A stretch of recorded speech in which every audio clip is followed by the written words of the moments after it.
Hi hello ನಮಸ್ತೆ ಸ್ನೇಹಿತರೆ, ಎಲ್ರಿಗೂ ಕೂಡ ಮತ್ತೊಮ್ಮೆ ನಿಮ್ಮ ಯೂಟ್ಯೂಬ್ ಚಾನಲ್ಗೆ ಪ್ರೀತಿಯ ಸ್ವಾಗತ. ಯಾರು ಚಾನಲ್ಗೆ ಸಬ್ಸ್ಕ್ರೈಬ್ ಮಾಡಿಲ್ಲ ದಯವಿಟ್ಟು ಸಬ್ಸ್ಕ್ರೈಬ್ ಮಾಡ್ಕೊಳ್ಳಿ.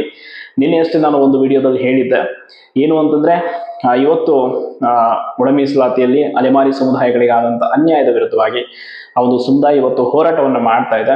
ಸೊ ನಾಳೆ ಸರ್ಕಾರದ ವಿಶೇಷ ಸಂಪುಟ ಸಭೆ ಇದೆ. ಸೊ ಆ ಸಭೆ ಆದ ನಂತರ ಅಧಿಕೃತವಾಗಿ ನೇಮಕಾತಿಯ ಕುರಿತಂತೆ ಆದೇಶ ಬರಬಹುದು ಏನಾದ್ರು ಅಂತ.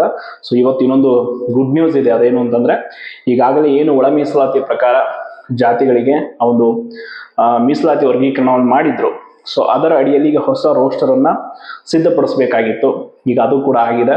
ಇವತ್ತು ಅಂತಿಮವಾಗಿ ಆದೇಶವನ್ನ ಕೂಡ ಮಾಡಲಾಗಿದೆ. ಹೊಸ ಒಂದು ರೋಸ್ಟರ್ ಬಿಂದುವನ್ನ ರೆಡಿ ಮಾಡಿದ್ದಾರೆ. ಎಲ್ಲರೂ ಕಾಯ್ತಾ ಇದ್ದಿದ್ದು ಇದಕ್ಕೋಸ್ಕರ. ಸೊ ಯಾವಾಗ ಹೊಸ ರೋಸ್ಟರ್ ರೆಡಿ ಆಗುತ್ತೋ ಅದಾದ್ಮೇಲೆ ಇನ್ನೇನು ಕ್ವಿಕ್ ಆಗಿ ಪ್ರೋಸೆಸ್ ಆಗುತ್ತೆ ನೋಟಿಫಿಕೇಶನ್ಗೆ. ಸೊ ಇನ್ನೇನು ಕೆಲವು ದಿನಗಳಲ್ಲಿ ಅಂದ್ರೆ ಇನ್ನೊಂದು ವಾರದಲ್ಲೇ ಮೇ ಬಿ ನೆಕ್ಸ್ಟ್ ವೀಕಲ್ಲೇ ನಾವು ನೋಟಿಫಿಕೇಶನ್ ಅನ್ನ ಎಕ್ಸ್ಪೆಕ್ಟ್ ಮಾಡಬಹುದು. ಅಂಡ್ ಎಲ್ಲದಕ್ಕಿಂತ ಪ್ರಮುಖವಾಗಿ ನಾಳೆ ಸರ್ಕಾರದ ಸಭೆಯಲ್ಲೂ ಕೂಡ ಈ ಒಂದು ವಿಚಾರದ ಬಗ್ಗೆ ಚರ್ಚೆ ಆಗುತ್ತೆ. ಅಂಡ್ ಅಲೆಮಾರಿ ಸಮುದಾಯಕ್ಕೆ ನ್ಯಾಯ ಕೊಡಿಸುವಂತ ವಿಚಾರ ಅದು ಕೂಡ ಕ್ಲಿಯರ್ ಆಗುತ್ತೆ, ಅದ್ರ ಬಗ್ಗೆ ಯಾವುದೇ ಡೌಟ್ ಇಲ್ಲ. ಇನ್ನೊಂದು ವಿಷಯ ಅಂತಂದ್ರೆ ಈ ಅಂದ್ರೆ ಪಂಚಾಯತ್ ಚುನಾವಣೆಗಳೇನಾದ್ರೂ ಘೋಷಣೆ ಆಗುತ್ತೆ, ಅದು ನೋಟಿಫಿಕೇಶನ್ಗೆ ಅಡ್ಡಿ ಆಗತ್ತಾ ಅಂತ ನಿನ್ನೆ ಚುನಾವಣಾ ಆಯೋಗವೇ ಸ್ಪಷ್ಟೀಕರಣ ಕೊಟ್ಟಿದೆ ಇದ್ರ ಬಗ್ಗೆ. ಇನ್ನೂ ಕೂಡ ಪಂಚಾಯತ್ ಎಲೆಕ್ಷನ್ಗೆ ಸಂಬಂಧಪಟ್ಟ ಹಾಗೆ ದಿನಾಂಕಗಳನ್ನ ಘೋಷಣೆ ಮಾಡಿಲ್ಲ. ಸೊ ದಿನಾಂಕಗಳ ಘೋಷಣೆ ಆಗದೆ ಹೊರತು ನಾವು ಹಂಗಾಗತ್ತಾ ಹಿಂಗಾಗತ್ತಾ ಅಂತ ನಾವೇ ಪ್ರಿಡಿಕ್ಷನ್ ಮಾಡಿಕೊಂಡು ಆತಂಕಕ್ಕೊಳಗಾಗೋದು ಬೇಡ.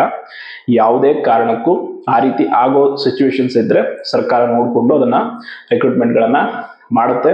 ಅಂಡ್ ಎಲ್ಲದಕ್ಕಿಂತ ಪ್ರಮುಖವಾಗಿ ನೋಟಿಫಿಕೇಶನ್ಗಳ ಆರಂಭ ಆಗುವುದಕ್ಕೆ ಕೆಲವು ದಿನಗಳು ಬಾಕಿ ಇದೆ.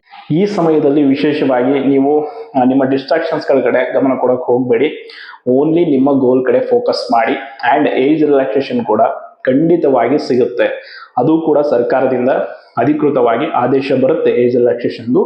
ಸೊ ಏಜ್ ರಿಲ್ಯಾಕ್ಸೇಷನ್ ಆದೇಶ ಯಾವಾಗ ಬಂತು ನೋಡಿ, ಅಲ್ಲೇ ನಿಮಗೆ ಶುರು ಅಂತ ಅರ್ಥ. ಅಂದ್ರೆ ಕನ್ಫರ್ಮ್ ಆಗ್ಬಿಡುತ್ತೆ, ಆಯ್ತು ಆಲ್ಮೋಸ್ಟ್ ಇನ್ನೆಷ್ಟು ದಿನ ಉಳ್ಕೊಳ್ಳುತ್ತೆ ಅಂತ. ಅಂಡ್ ಏಜ್ ರಿಲ್ಯಾಕ್ಸೇಷನ್ ಎಷ್ಟು ಇಯರ್ ಕೊಡ್ಬೋದು? ಈ ಹಿಂದೆ ಒಂದು ಬಾರಿಗೆ 3 years ಏಜ್ ರಿಲ್ಯಾಕ್ಸೇಷನ್ ಕೊಟ್ಟಿದ್ರು. ಈ ಬಾರಿ ಹೆಚ್ಚು ಕೊಡ್ತಾರ ಕಮ್ಮಿ ಕೊಡ್ತಾರ ಏನು ಅನ್ನೋದು ನೋಡ್ಬೇಕು.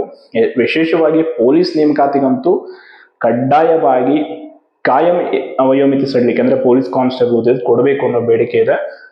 ಸೊ ಅದನ್ನ ಅಭ್ಯರ್ಥಿಗಳು ತುಂಬಾ ಡಿಮ್ಯಾಂಡ್ ಮಾಡ್ತಾ ಇದ್ದಾರೆ. ಅದು ಕೂಡ ಆಗುತ್ತೆ.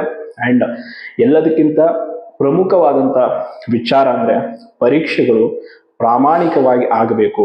ನಮ್ದು ಇದೊಂದು ದೊಡ್ಡ ರಿಕ್ವೆಸ್ಟ್ KPSCಗೂ ಮತ್ತು ಸರ್ಕಾರಕ್ಕೂ.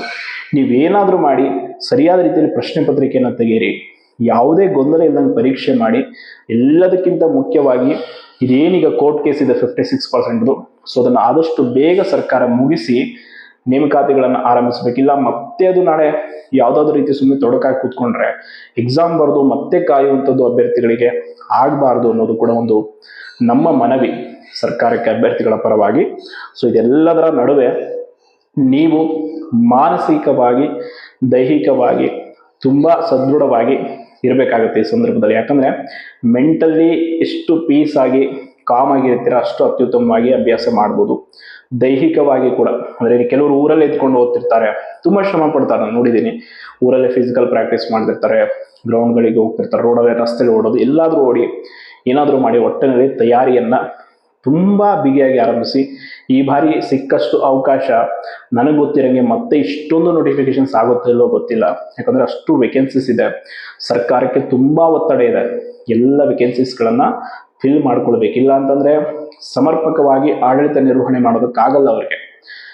ಇಲಾಖೆಗಳಲ್ಲಿ ಸಿಬ್ಬಂದಿಗಳ ಕೊರತೆ ಇದ್ರೆ ಹೆಂಗೆ ಕಾರ್ಯನಿರ್ವಹಿಸೋದಕ್ಕಾಗತ್ತೆ?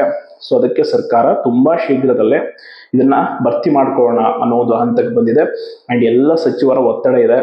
ಎಲ್ಲರೂ ಕೂಡ ಡಿಮ್ಯಾಂಡ್ ಅನ್ನ ಹಾಕಿದ್ದಾರೆ. ಪ್ರಮೋಷನ್ಸ್ಗಳು ಕೂಡ ನಡೆಯುತ್ತೆ. ಬ್ಯಾಕ್ಲಾಗ್ ಹುದ್ದೆಗಳದ್ದು ಕೂಡ ಎಲ್ಲವೂ ಕೂಡ ಶುರುವಾಗುತ್ತೆ. ಯಾರು ಆ ಒಂದು ಆದೇಶವನ್ನ ನೋಡಿಲ್ಲ, ನಾನು ಕಮ್ಯುನಿಟಿ ಪೋಸ್ಟ್ ಹಾಕಿದ್ದೀನಿ, ನೋಡಿ. ಅಂಡ್ ಟೆಲಿಗ್ರಾಮಲ್ಲೂ ಕೂಡ ಇದೆ. ಸೊ ಅಲ್ಲೂ ಕೂಡ ಹೋಗಿ ನೋಡಿ. ಟೆಲಿಗ್ರಾಮಲ್ಲಿ ಮಾಹಿತಿಯನ್ನ ಕಂಪ್ಲೀಟ್ ಆಗಿ PDF ಇದೆ, ಎಷ್ಟು ಕೊಟ್ಟಿದ್ದಾರೆ, ಯಾವ ಬೇಸ್ ಮೇಲೆ ಏನು ಕಂಪ್ಲೀಟ್ ಇದೆ. ಸೊ ಎಲ್ಲವನ್ನ ತಿಳ್ಕೊಳ್ತಾ ಇರ್ಬೇಕು. ಅದೊಂದು ನಿಮ್ಮ ನಾಲೆಜ್ ಪರ್ಪಸ್ ಇರಲಿ. ಅಂಡ್ ರಿಕ್ರೂಟ್ಮೆಂಟ್ ಕಂಪ್ಲೀಟ್ ಆಗಿ ಎಲ್ಲ ಒಂದು ಇಲಾಖೆಗಳದ್ದು ಕೂಡ ಶುರುವಾಗುತ್ತೆ. ನನಗೆ ಗೊತ್ತಿರೋ ಹಾಗೆ ಫಸ್ಟ್ ಪೊಲೀಸ್ ಇಲಾಖೆ ಶಿಕ್ಷಕರ ನೇಮಕಾತಿ ಮತ್ತು ಪೊಲೀಸ್ ನೇಮಕಾತಿ ಆರಂಭ ಆಗುತ್ತೆ ಅನ್ನೋ ಒಂದು ಭರವಸೆ ಇದೆ. ಯಾಕಂದ್ರೆ ಅದೇ ತುಂಬಾ ಡಿಮ್ಯಾಂಡ್ ಇರುವಂಥದ್ದು ಈಗ. ಹಾಗಾಗಿ ಅದನ್ನ ಆರಂಭ ಮಾಡ್ತಾರೆ. ಬಟ್ ಏಜ್ ರಿಲ್ಯಾಕ್ಸೇಷನ್ ಅಂತೂ ಖಂಡಿತವಾಗಿ ಆದೇಶ ಬರುತ್ತೆ.